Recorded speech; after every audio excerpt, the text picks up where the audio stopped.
Astrology light Mohan Joshi channel में आप सबका स्वागत है। दोस्तों, मेरे पास कई ईमेल और कमेंट्स आए हैं जिसमें ये कहा गया है कि मेरी जो रूस और यूक्रेन के बीच विवाद को लेकर जो मेरी भविष्यवाणी थी वो तो सत्य हो गई है, किंतु अब इसमें आगे और क्या क्या हो सकता है, क्या थर्ड वर्ल्ड वॉर हो सकता है या नहीं हो सकता है, और ये युद्ध अगर चला तो ये आगे और क्या क्या रूप जो है इस दुनिया को दिखाएगा। इस विषय में मैं एक नया वीडियो लेकर आऊँ। तो दोस्तों, मेरा आज का वीडियो उसी विषय पर है। इसमें हम लोग थोड़ा और विस्तार से जानेंगे कि ये इस युद्ध में आगे और क्या क्या झलक जो है इस या और क्या क्या अपने गर्भ में छिपा रखा है भविष्य ने इस दुनिया के लिए। तो दोस्तों, सबसे पहले इससे पहले कि मैं आज का वीडियो अपना शुरू करूं, मैं अपने दर्शकों को याद दिलाना चाहूँगा कि 15 जनवरी 2022 और 26 जनवरी 2022 को मैंने इसी टॉपिक्स पे कुछ वीडियो अपलोड किए थे, जो कि थर्ड वर्ल्ड वॉर और 28 फरवरी को होने वाले षटग्रही योग का, जिसमें मैंने विवेचन किया था, ज्योतिषी विवेचन किया था। और उसमें मैंने स्पष्ट बोला था कि 28 फरवरी को जो ये षटग्रही योग बन रहा है, ये देश और दुनिया के लिए अच्छा नहीं है। चाहे महामारी हो, चाहे आपस में वैमनस्य हो, आपसी दुश्मनी हो, दो देशों के बीच में या और धर्मों के बीच में, इन सब चीज़ों में थोड़ा विवाद बढ़ेगा 28 फरवरी के को बनने वाले षटग्रही योग के बाद से। हालांकि इसका जो रिज़ल्ट होता है दोस्तों, इस तरह के जब योग बनते हैं इस यूनिवर्स में, तो इनका जो असर होता है वो तुरंत रातों रात नहीं दिखता है। इनका असर दिखने में कुछ समय लगता है। अभी अगर दर्शकों को याद हो तो 2021 में 7 या 8 फरवरी 2021 को यही षटग्रही योग बना था।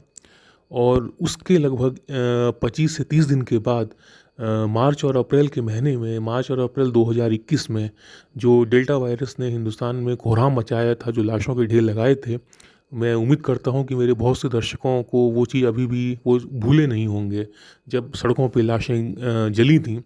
तो ये दिन दिखाया था उस षटग्रही योग ने। हालांकि इस बार का जो षटग्रही योग है वो अलग है, लेकिन फिर भी दोस्तों, जब इतने सारे ग्रह एक ही साथ एक ही भाव में आते हैं तो उसका विभत्स चेहरा ही दुनिया को देखने को मिलता है। और मैंने जो अपने दो वीडियोस पहले जो अपलोड किए थे, 15 जनवरी को और 26 जनवरी को, उसमें मैंने ये स्पष्ट कहा था कि ये जो षटग्रही योग जो बन रहा है, ये भारत के लिए भी और दूसरे देशों के लिए भी अच्छा नहीं है। जो भी देखना चाहता है वो यूट्यूब में वो वीडियोस जाके देख सकता है। उसमें 15 जनवरी का है एक वीडियो और दूसरा 26 जनवरी 2022 का है। दोनों वीडियोस में मैंने एक ही चीज़ बोली है कि ये जो षटग्रही योग जो बन रहा है ये अच्छा नहीं है।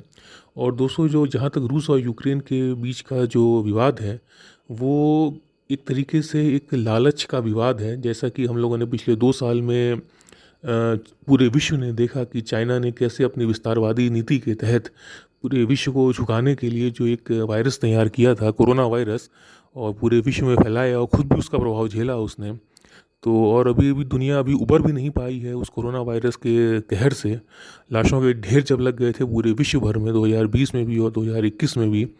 लेकिन दोस्तों, अब वही विस्तारवाद की नीति जो चाइना ने सोच कर ये वायरस बनाया था, लगभग उससे उसी तरह की कोई विस्तारवादी नीति अब ये रूस ने भी अपना ली है। और उसका भी जो मुख्य जो वजह जो यूक्रेन पे आक्रमण करने की जो विस्तारवाद की जो नीति है, वो सारी दुनिया अब देख रही है। तो दोस्तों, ये जहाँ तक मैंने भविष्यवाणी में पहले कहा था कि शनि के घनिष्ठा नक्षत्र में प्रवेश करने के बाद ये विवाद बढ़ेगा, वो बढ़ भी गया। और दोस्तों, अभी 28 फरवरी को जो षटग्रही योग है, अगर 28 फरवरी या उसके आसपास एक हफ्ते के अंदर अगर ये रूस और यूक्रेन का विवाद अगर शांत नहीं होता है, तो फिर दोस्तों मेरा ऐसा मानना है कि ये विवाद कम से कम अप्रैल के अंत तक ज़रूर चलेगा। और भले ही उसमें बीच में सीज़ फायर डिक्लेयर हो जाए और या फिर छुटपुट लड़ाइयाँ होती रहें, लेकिन ये विवाद जो है दोस्तों अप्रैल के अंत तक, अप्रैल 2022 के अंत तक हर हाल में खिंचेगा। अगर ये मार्च के प्रथम सप्ताह तक अगर ये विवाद ख़त्म नहीं हुआ, तो अगर ये प्रथम सप्ताह में ख़त्म हो गया तो ये विवाद फिर ज़्यादा आगे नहीं बढ़ेगा।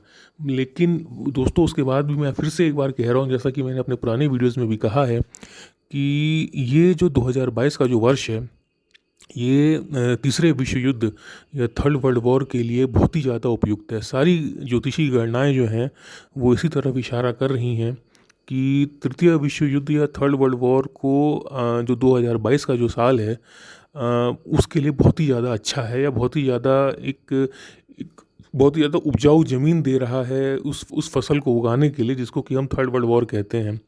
तो इसीलिए दोस्तों, मैंने जैसा कि अपने पहले वीडियोस में भी कहा है कि अपने जो भी संसाधन हैं उनको बचा के रखिए, और घूमने फिरने मौज मस्ती में उन अपने पैसों को बर्बाद मत करिए, क्योंकि 2020 से लेकर 2029 तक का जो समय है वो एक युग परिवर्तन का समय है।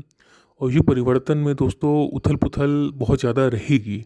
2020 और 21 में हम सब ने देखा कि कैसे सारी दुनिया को घुटनों पे लेकर आ गई कोरोना नाम की महामारी, और अब 2022 में ये पूरे विश्व को एक तरीके से ढकेला जा रहा है थर्ड वर्ल्ड वॉर की तरफ को। और जैसे कि ये शेयर मार्केट भी आज पूरी क्रैश हो गई है, बहुत नीचे चली गई। तो दोस्तों ये इसका भी असर विश्व की इकोनॉमी पे पड़ना ही पड़ना है। क्रूड ऑयल के दाम बढ़ने वाले हैं, इस जो ये दोनों देशों के बीच में जो विवाद हो रहा है उसकी वजह से। और ऐसे बहुत से अभी इम्प्लीकेशंस होंगे दोस्तों, जिसकी वजह से महंगाई जो है वो बढ़ेगी, और वो धीरे धीरे वो उसके परिणाम निकल के सामने आएंगे दोस्तों।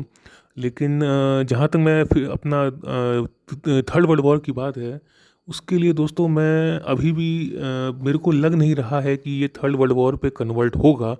अगर ये मार्च के प्रथम सप्ताह तक अगर ये मामला सुलझ गया या मामला कम हो गया, काफ़ी हद तक अगर कम हो गया मामला, सीज़ फायर डिक्लेयर कर दिया गया, या फिर कुछ जो भी एरिया एक पहले हफ्ते तक रूस ने कब्जा ली उसके बाद वो शांत हो गया, अगर ऐसा कुछ होता है तब फिर ये विवाद जो है थर्ड वर्ल्ड वॉर में कन्वर्ट नहीं होगा। लेकिन अगर ये मार्च के प्रथम सप्ताह के बाद भी ये विवाद पूरी ज़ोर शोर से आगे बढ़ा, तो दोस्तों इसमें और भी कई देश जो हैं वो सम्मिलित हो सकते हैं। और उन देशों के सम्मिलित होने के बावजूद भी जो थर्ड वर्ल्ड वॉर मैं इसको नहीं नाम दूंगा, क्योंकि जो जो परिस्थितियाँ प्रथम और द्वितीय विश्व युद्ध में थीं, वैसी परिस्थितियों का निर्माण तो इसमें थर्ड वर्ल्ड वॉर पे मेरे को नहीं दिख रहा है। लेकिन फिर भी भविष्य के गर्भ में क्या है ये तो भविष्य बताएगा। तो दोस्तों, जहाँ तक मेरे दर्शकों ने अपील किया था कि इसमें यूक्रेन और रशिया में आगे और क्या क्या हो सकता है, उसकी थोड़ी समीक्षा करूँ मैं, तो उसी के लिए आज मैंने ये वीडियो बनाया है दोस्तों। और इसमें जो पहली समीक्षा मैं आपको यही कहूँगा कि अगर ये जो इन दोनों देशों के बीच का जो विवाद है, ये मार्च के फर्स्ट वीक में, प्रथम सप्ताह में अगर सुलझ गया या कम हो गया, तो ये मामला आगे बढ़ने की संभावना कम है। लेकिन अगर ये मार्च के प्रथम सप्ताह तक नहीं सुलझा, तो उसके बाद ये अप्रैल के अंत तक ये मामला जाने की पूरी पूरी संभावना है। और साथ में और कई देश भी इसमें आके रूस के साथ खड़े हो जाएंगे, जो कि अभी नहीं खड़े हैं। इसके साथ ही दोस्तों, मैंने एक और वीडियो बनाया था जिसमें मैंने कहा था कि अगले 18 फरवरी से शुरू होकर अगले 6 महीने तक जो वियतनाम जो एक देश है उस पे भी कुछ बड़ा होने वाला है, कुछ अप्रत्याशित होने वाला है, जो किसी ने सोचा नहीं हो ऐसा होने वाला है। और आज जैसा कि मैं न्यूज़ में देख रहा हूँ कि रूस के हमला करते ही चाइना ने अपने फाइटर जेट्स वियतनाम के फ्लाइंग एरिया में उड़ा दिए थे। हालांकि उसने कोई हमला तो अभी तक नहीं किया है, लेकिन इसके बावजूद वो अपने जो डराने की जो उसकी तरकीबें हैं वो उस पर लगातार अपनी कोशिश पे अब और ज़्यादा तेज हो गया है। अमेरिका चुपचाप बैठा हुआ है, क्योंकि दो सुपर पावर से वो अकेले तो लड़ नहीं सकता, एक तरफ चाइना एक तरफ रूस, और कोई फ़ायदा भी नहीं है अमेरिका का। अमेरिका वहीं पे अपनी सैनिकों को भेजता है जहाँ से उसे कुछ फ़ायदा होता है, और इन दोनों ही देशों से उसे कोई फ़ायदा नहीं दिख रहा होगा। इसीलिए शायद उसने इस तरह का अभी अपनी सेना को भेजने का ऐलान नहीं किया है। और जैसा कि मैं न्यूज़ में देख पा रहा हूँ कि नाटो ने भी मना कर दिया है कि हम यूक्रेन में अपनी फोर्सेस को नहीं भेजेंगे। तो दोस्तों, इसी के साथ ये रूस और यूक्रेन के बीच जो युद्ध शुरू हो गया है उसमें मेरी विवेचना यहीं तक थी। भारत पे इसका क्या प्रभाव रहेगा या नहीं रहेगा, इसके विषय में दोस्तों मैं अगला वीडियो बनाऊंगा। और मैं उम्मीद करता हूँ कि जो प्यार दर्शकों ने मुझे अभी तक दिया है वो इस वीडियो पे भी मिलेगा। और इसी के साथ मैं अपनी बातों को विराम देता हूँ। नमस्कार।